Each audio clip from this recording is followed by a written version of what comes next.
Good morning and welcome to Unity of Mesa Online. Your soul is welcome here. And I'm Reverend Judy Hildebrand, and I have joining me this morning John Groves leading our meditation, and our musician for today is Dennis Hubert.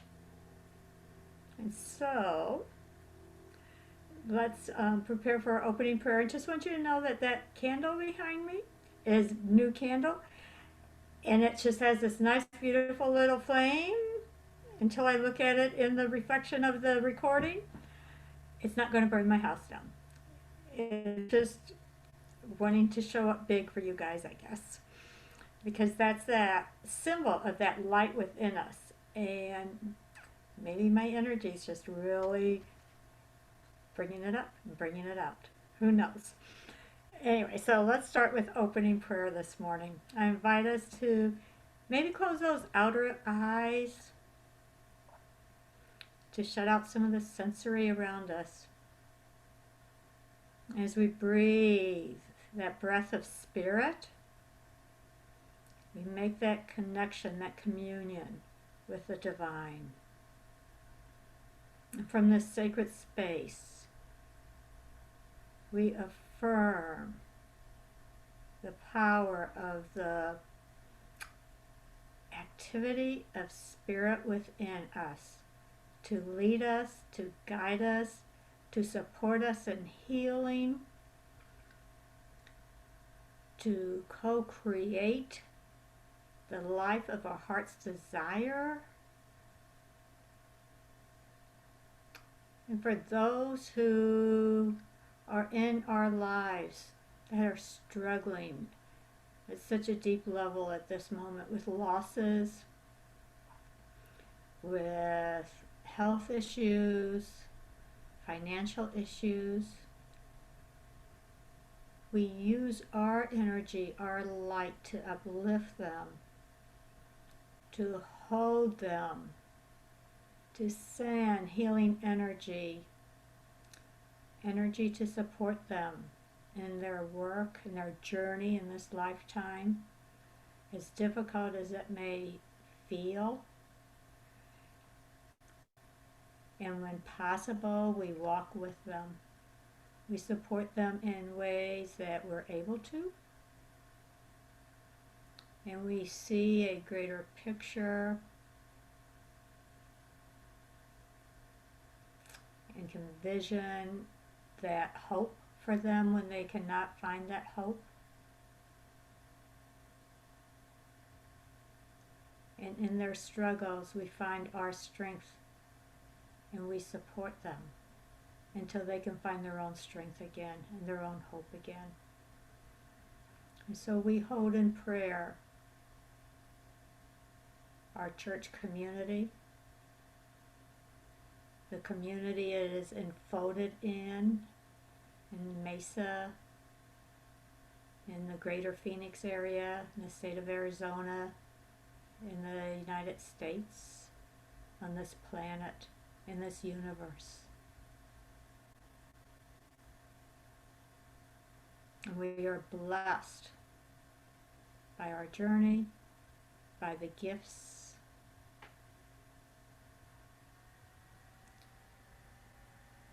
and by our courage and our willingness. And so we say yes to continue this journey of sacred exploration. And so it is. Amen.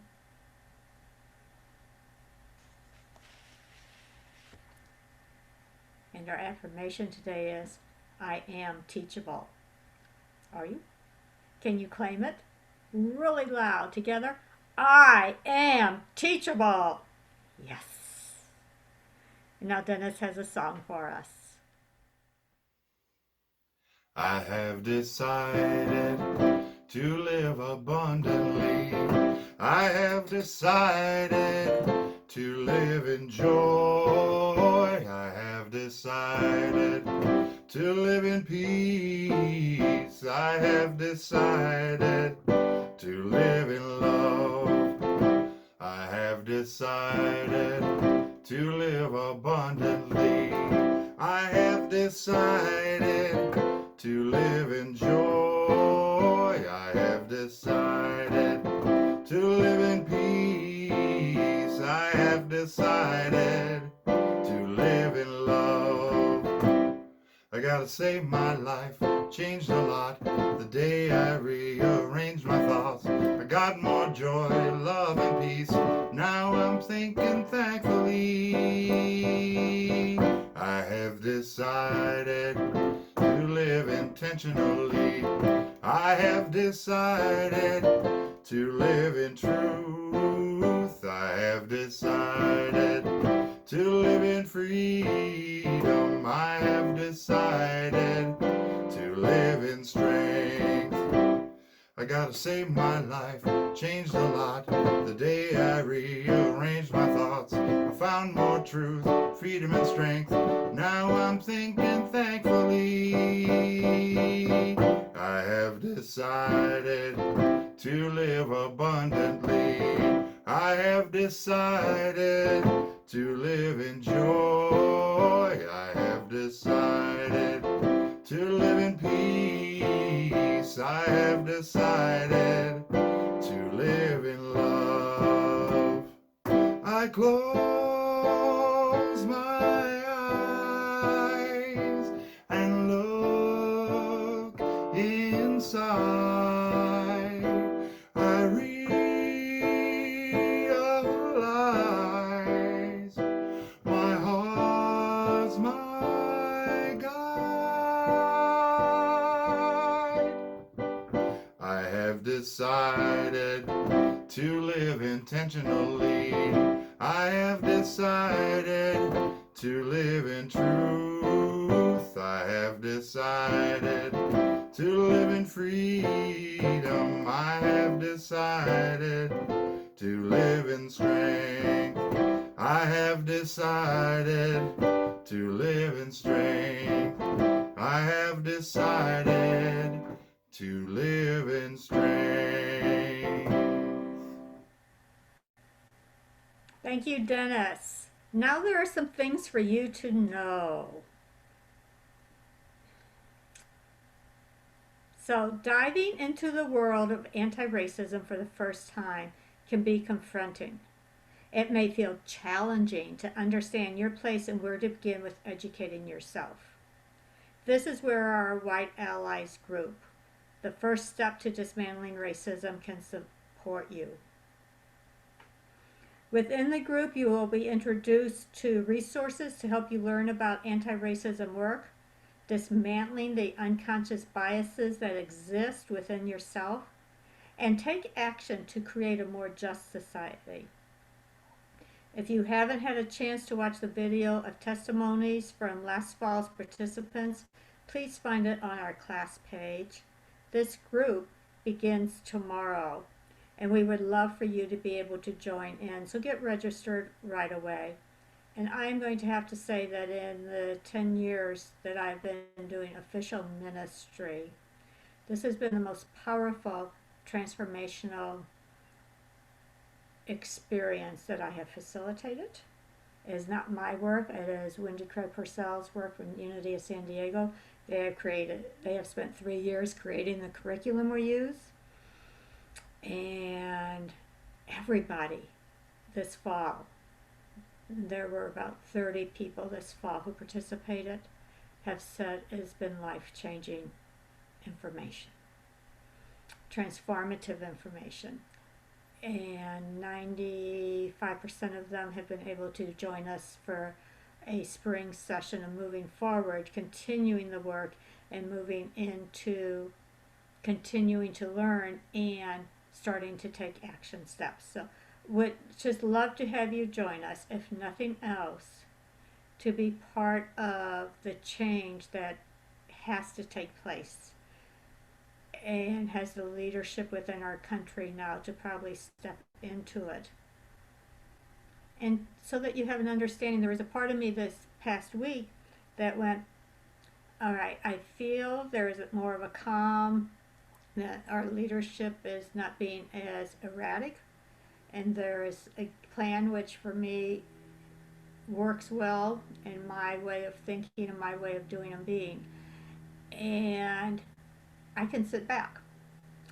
And then that was that instant awareness. I can't sit back.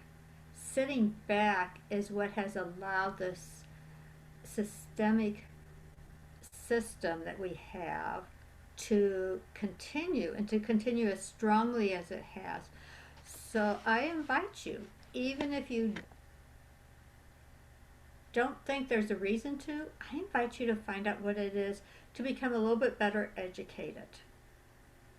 Because as we become better educated, our consciousness shifts and we are able to follow a spiritual journey at a better level, at a deeper level, at an easier level, because we have an understanding. You know, the Fillmores came together and science and spirituality became intertwined for them. And so I invite you into the social sciences of what has brought us to this point in our country. Then the other piece is another educational piece. Unity came about because of education. People wanting to look at and question and ask. And so every year, Unity of Mesa hosts a week of spiritual education and enrichment. We call it SEE Week or C Week. This is a wonderful opportunity to dive into a body as you explore, to dive into a pool of learning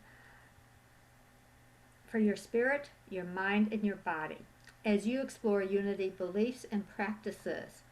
All the classes will be virtual this year, so we invite you to please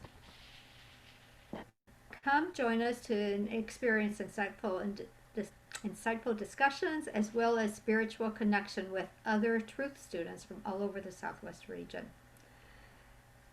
And you can register for SAE in the field, for that Aspiring White Allies group, for the Energy of Money, and more on our website. And find all of our announcements, registrations, and more on the Things for You to Know button at the unityofmesa.org website.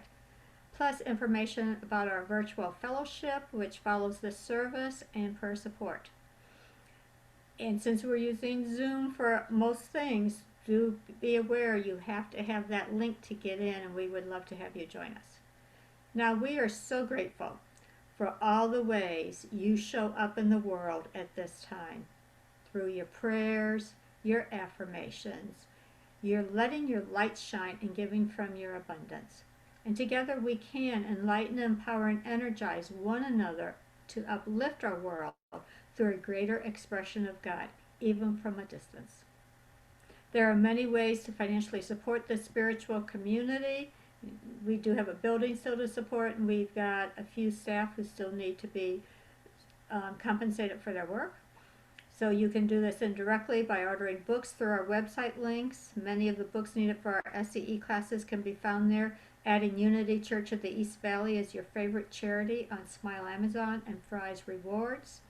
Or directly by sending your check or through our online giving using the Give Plus app. All the information on how to give and more is on that website, folks. And if you're watching on YouTube, you can just click the link in the description.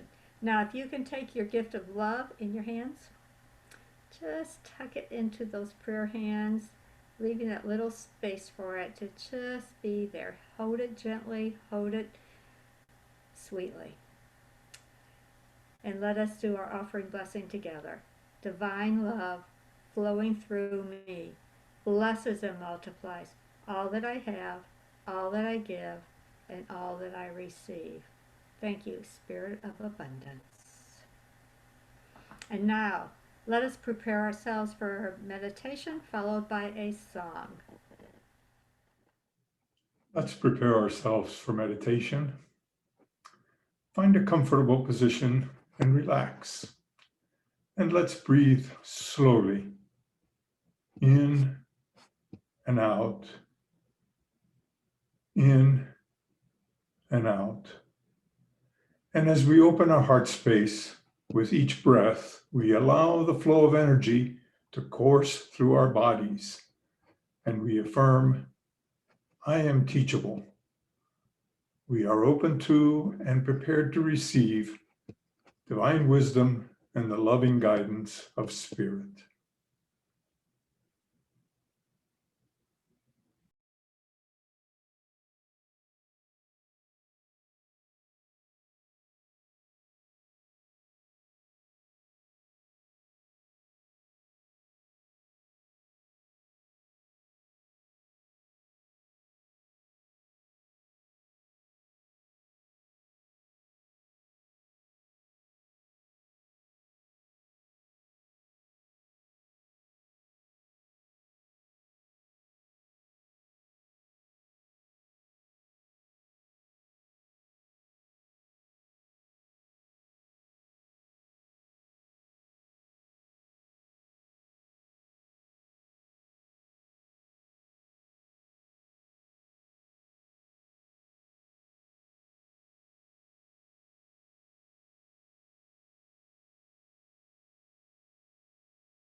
Now let's take note of our surroundings and emerge from our time of silence as we affirm again, I am teachable. I am so blessed. I am so blessed. I am so grateful for all that I have. I am so blessed. I am so blessed. I am so grateful. I am so blessed. I am so blessed. I am so blessed. I am so grateful for all that I have. I am so blessed. I am so blessed. I am so grateful. I am so blessed. I am so blessed. I am so blessed. I am so grateful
Thank you so much, Dennis and John. So appreciate what you contribute to this community. And there's one more thing I want to know from another group of contributors to this community, and that's your board. They wanted me to let you know that they will be sending out a survey within the next week, two at the latest. So kind of be watching for it. They've been doing their work at the beginning stages of a new minister search, and they've been in contact with Unity Worldwide Ministries and starting to receive some support there on the direction that's the healthiest to take, and finding replacements for myself and Kathy. So, and it's still a long ways away, but they're doing due diligence so that you aren't scrambling at the last minute. And we're grateful for all the time and the effort that they are saying yes to putting into this year.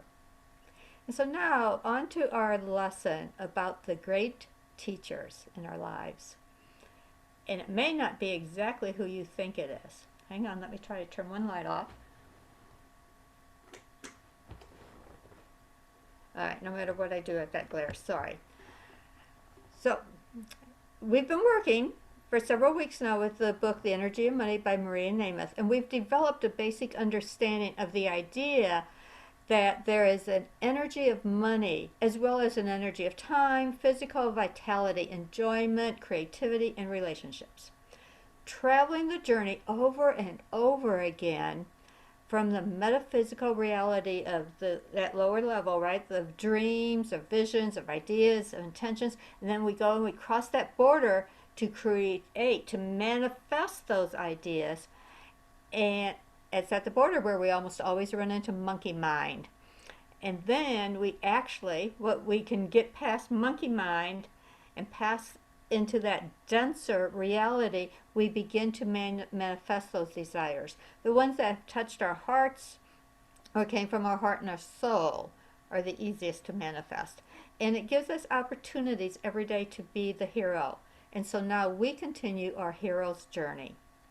About 7 or 8 years ago in this community, we talked about observing ourselves, our thoughts, our words, and our actions. And it's not to judge, neither condemning or praising, but to notice, just to notice. And we've done this a few times since. And as a matter of fact, we use the words good noticing and I believe how interesting, or that, wow, that's interesting, something like that. When we observed our own thoughts, our own words, and our own actions, and when they weren't in alignment with who we claim to be, we were invited to just say it. Good noticing, Judy. Glad you saw that this time. And that's interesting. With no need to change anything, no need to judge it, just to notice it. So I'm inviting you into that practice again as a reminder of what it is like. It's a great practice in self-awareness and becoming teachable, because we have to be willing to be taught, or to be teachable. That's it. So on our journey today, we will be identifying some common dragons that spiritual seekers bump into on a regular basis while on the journey of creating the life we desire. We're learning about 2 of these dragon species today: driven behavior, and scarcity. So principle number 4 in her book is driven behavior wastes money energy. You know, Unity is famous for using acronyms. And so the acronym we're going to be looking at today with driven behavior and scarcity is the word fear. And Unity has said that it's false evidence appearing real. Or you could choose the acronym face everything and run. Or you can also choose the acronym face everything and rise up. So just kind of keep that in mind. Tuck it back into your brain. Face everything and rise, face everything and run, or false evidence appearing real. Because monkey mind is going to give you a chance to experience fear over and over and over again. So as we journey towards the manifestation of our goals, and along the way we discover those dragons, The truth of the situation is actually that they probably are just a mirage. Monkey mind, remember, is there to protect us and immediately projects the worst case scenario as we start to cross the border into the physical reality and the time for physical manifestation. When we experience the mirage and it is looking like the worst thing ever, some starving, stampeding, tooth-snapping dragon, we have a knee-jerk reaction involving a fear response. And seldom do things turn out great if we buy into the fear that monkey mind is projecting for us. So I want you to listen to these two scenarios because they're both the same scenario, but there's two different ones. I have to complete this garden project or I'll be fired. And I will never get another job and no one likes me. And I will starve to death on the streets. I despise working out in the dirt. If your goal is driven by avoiding your fear, the fear of not doing enough, not doing it well enough, that is going to be qualitatively different than a goal directing you to something joyful. So listen to this other scenario. I love that idea of creating the Garden of Love project and know it will be beautiful and support the declining butterfly population when it is completed. I am glad my team is willing to work with me and make it happen by our celebration deadline. See the energy difference? If I push through or around and shift the goal and it is not my heart's desire, not in alignment with my standards of living or my intentions, I will find that I have created and exhausted me. Stressed out, exhausted me. My energy becomes drained. If my goal, though, is directed towards leading me to a joyful experience, a heart's desire, then it expands my energy. And that creates more energy, which makes manifestation easier and the process more sustainable. So think about, as you're bumping into things that are just draining you, why? Is there a shift you can make easily to help you move through it better that pulls it more into alignment with who you are and or not, and should you be doing it or not? The biggest driver we use for completion of a goal is usually fear-based. In that first scenario, the fear was, besides the fact that that person didn't really like to be even near the dirt, fear of germs, for all sorts of things with that, but also fear of completion. I have to complete this garden project. Fear of not doing it well enough and getting fired. So all of that's here. So this person's going to have to avoid doing that task or is going to have to push through it, and all of the energy that's going to take. And often we'll do whatever it takes to get away from the feeling of fear, and it's going to be called driven behavior. So I remember when we first moved here, and there were dairy farms on 3 sides of my subdivision, my residential community. To say the least, whenever you went outside, there were always flies just buzzing around. Never landing, eating, or whatever flies do, just buzzing around. Lots of noise and activity, but nothing of substance to show for all the energy expelled. And my question is, how many of you are just buzzing? Have you been buzzing lately? Lots of noise and activity, but not getting things done? And if our activity has no connection to our purpose, we won't be able to get any closer in meeting our desires. We will just be buzzing fools. In the Tibetan book on living and dying, Sogyal Rinpoche, probably just don't have that name right, I don't think, pronunciation, but sorry. He wrote, our driven behavior is a type of active laziness that consists of cramming our lives with compulsive activity so that there is no time at all to confront the real issues. We have always heard the words, don't just sit there, do it. Just do it. Quit complaining, just do it. Quit procrastinating, just do it. It can't be that hard, just do it.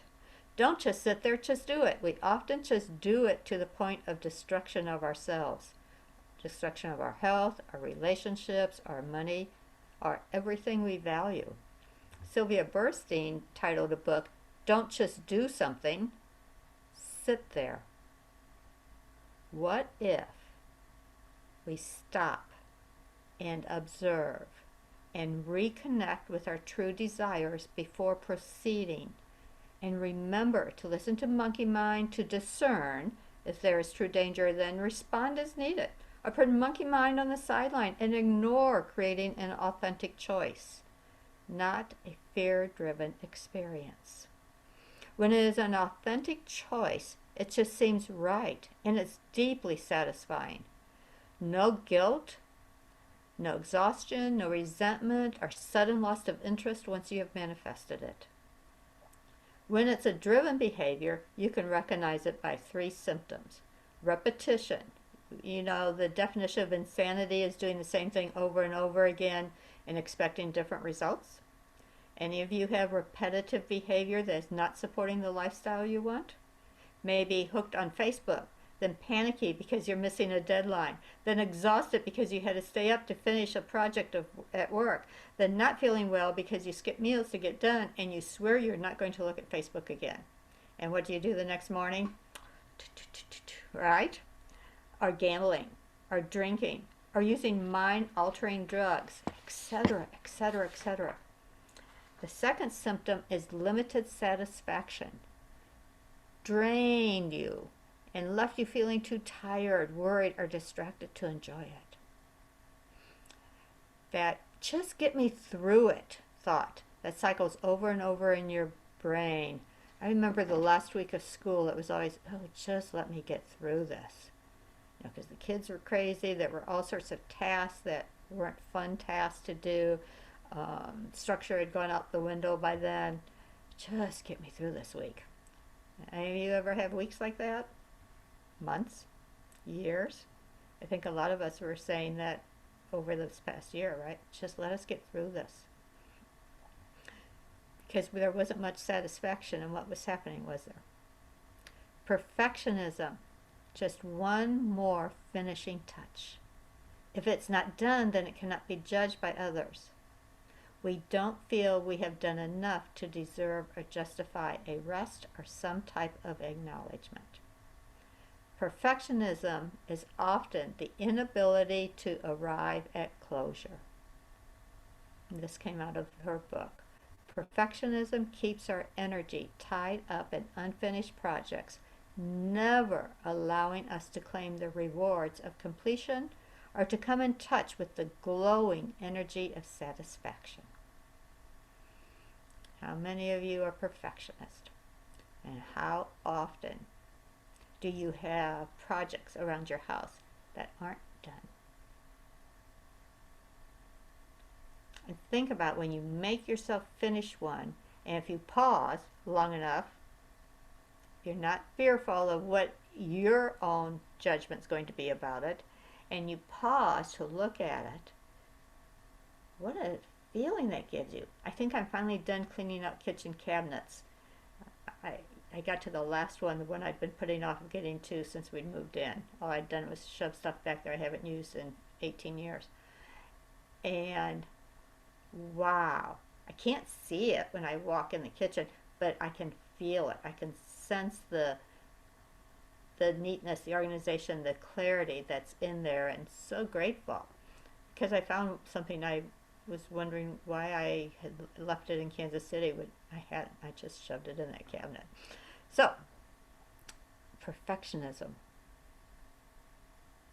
Inability to arrive at closure. Our energy stays tied up in the project that's not done. So that was lesson 1, driven behaviors, and there's so much more, and hope maybe you can join us Wednesday as we dive into it a little bit deeper. Lesson 2 is scarcity is one of our greatest teachers. So Maria Namath wrote, scarcity is one of our deepest fears. It is the mind's experience of the limits that are a natural part of physical reality. So limits are a fact of life in this physical reality. Thank goodness, right? So take a look at this phone here, right? There's this nice little phone that's, you know, 1/4 of an inch thick. It's 4 inches, 6 inches, 4 inches by 2 inches or 3 inches, something like that. Fits in my hands. It's really nice, firm feeling, right? Now imagine this without solid limits. So imagine if it was like 10 inches bigger. It expands out 10 inches. Then maybe it expands out 10 feet. Then maybe expands out a mile, 10 miles, then 100 miles, 100,000 miles, because it doesn't have limits. And when we take away all limits, we lose the usefulness of the object. It disappears as this phone and as our minds know it, right? It becomes everything and it becomes nothing at the same time. When we take away the limits, we're taking away the usefulness of an object. So beyond the 3 dimensions of the physical plane, we work with the limits of time, our lifespans, and the cycle of birth and death. This cycle governs everything in the physical reality. Everything is born out of a process. Physical, chemical, biological, probably some other processes I don't even know about. But they're all born, they all exist, and then they all disappear. Limits give rise to impermanence. Limits are a fact of life. Maria Namath wrote, "It could be said that one of the purposes of our lives is to learn how to be masterful when we have our limited amounts of time and energy, and to learn to appreciate and respond well to the limits in our lives." So scarcity is how our mind perceives limits, and I'd never thought of it that way before. Scarcity is how our mind perceives limits. Our mind goes nuts when it comes up against a limit. Think about how many times you were told, no, you can't do something. A limit is imposed upon you. And didn't you just go crazy? Well, I'm going to make sure that happens anyway, and you can't tell me what to do, and da-da-da-da-da, and I can do anything I want, right? All of those things.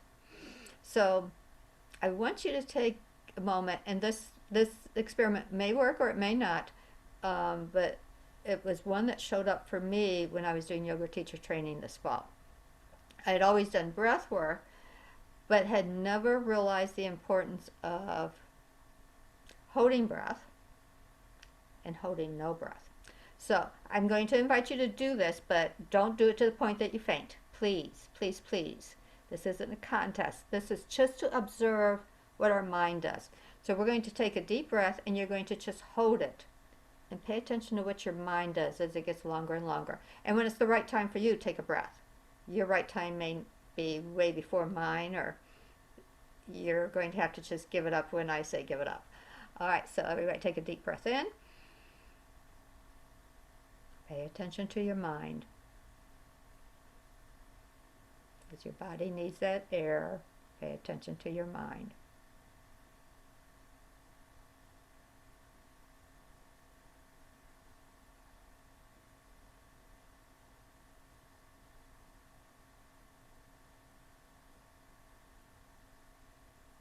And let it out. And receive a new breath. So, how many of you had your mind starting to tell you, all right, let it go, let it go. You need more, you need fresh, let it go. And so many of us have held our breath enough that our minds know that that's going to happen for it. Now let's do this one. I want you to exhale all of your air. Hold it out, don't let another breath come in. And see what your mind does. Blow it all out. Don't let any in.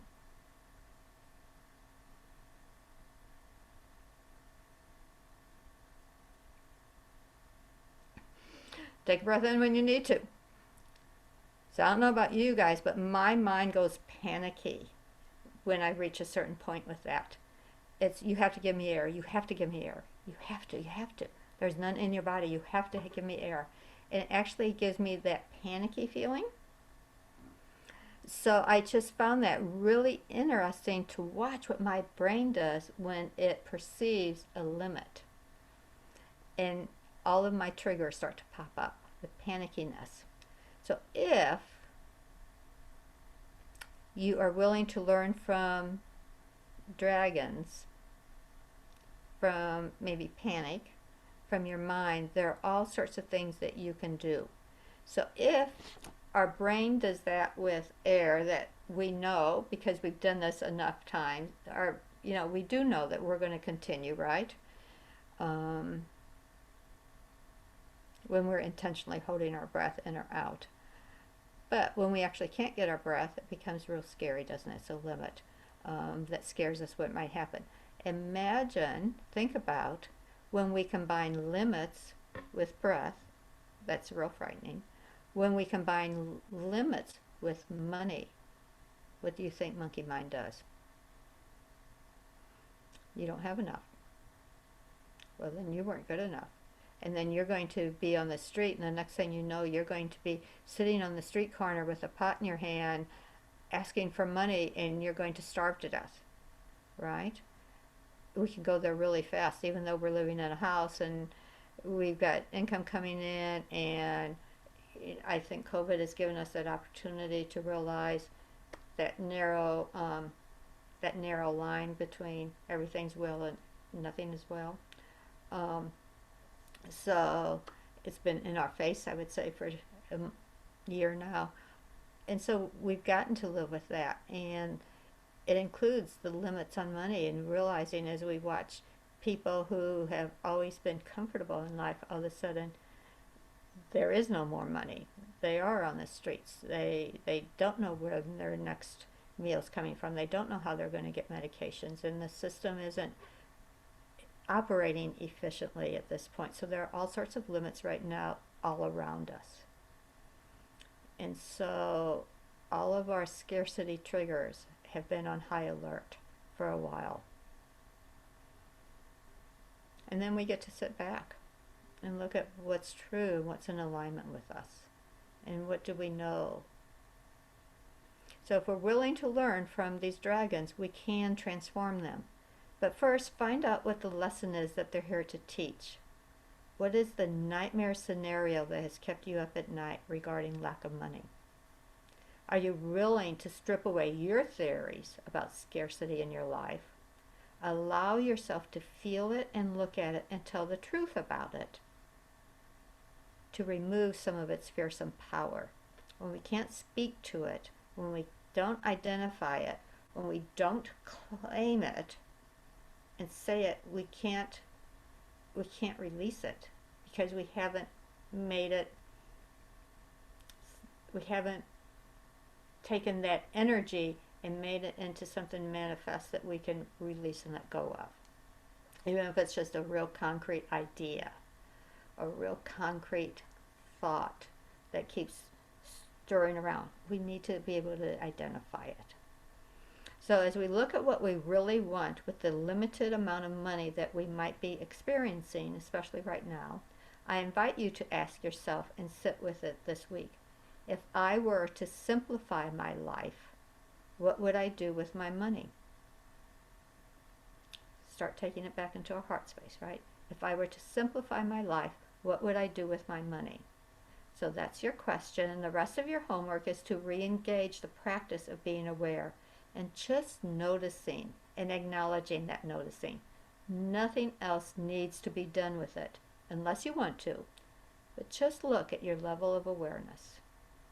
So good noticing, everyone, and hope you discover some things that are very interesting. Looking forward to seeing some of you in Garden Fellowship and some of you Wednesday night.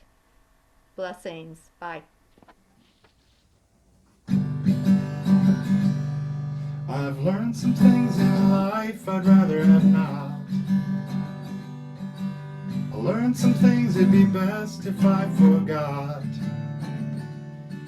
I learned how to judge and I learned how to hate. Learned to be a critic and how to create. I was taught that some folks matter and some don't. I was taught to place the blame and find the fault. taught to be angry and to live in fear, taught how to lie and how to be clear. Now I've changed my view, taken on a new teacher or two, who teach me to walk step by step, guide me to speak breath by breath, show me how to follow my heart, help me to find my way through the dark, lead me on the path of unconditional love, teach me to see with the eyes of God. Now I know that I'm the only one to blame. My life results from choices that I've made. Every turn to the left, shift to the right, has taught me how to follow the love and light. Now I know my mind, I know where to find folks who are kind, who teach me to walk step by step, guide me to speak breath by breath, show me how to follow my heart, help me to find my way through the dark, lead me on the path of unconditional love, teach me to see with the eyes of God. Now I've often said I learn something new every day. I found it's true as long as I'm prepared to say I don't understand, just don't see. Please take my hand and gently lead me. Teach me to walk step by step, guide me to speak breath by breath, help me to find my way through the dark, show me how to follow my heart, lead me on the path of unconditional love, teach me to see with the eyes of God, teach me to see with the eyes of God.